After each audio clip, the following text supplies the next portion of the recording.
peşinden dolandım durdum. Acıyı çileyi ben sende gördüm. Bitti bu aşk bitti, sana yol verdim. Yolun açık olsun, güle güle git. Bitti bu aşk bitti, sana yol verdim.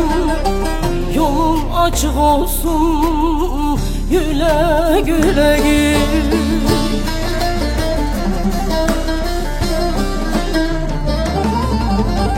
Güle güle git, güle güle git. Yolun açık olsun, güle güle git. Yeni bir sevgili buldum bilesin, İçine dert olsun, güle güle git.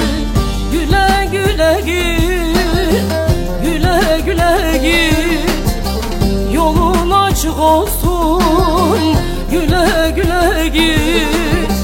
Yeni bir sevgili buldum bilesin, İçine dert olsun, güle güle git.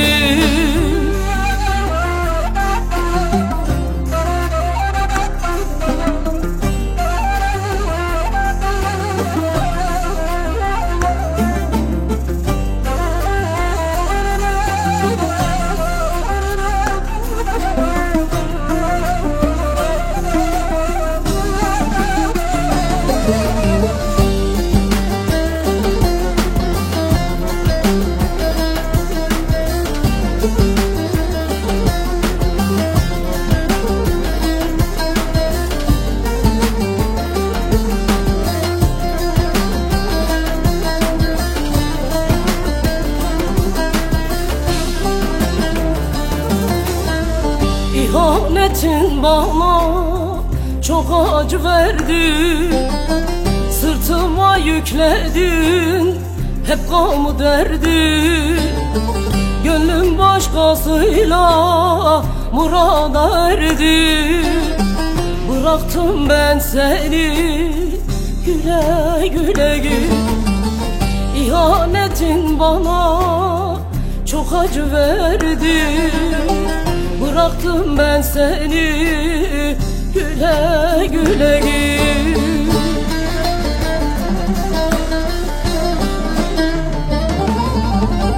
Güle güle git, güle güle git.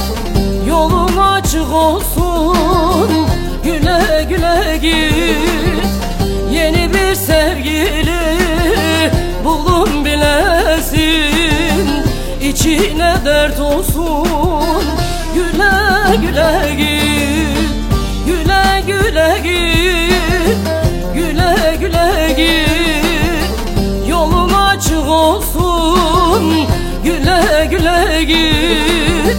Yeni bir sevgili buldum bilesin, İçine dert olsun, güle güle git.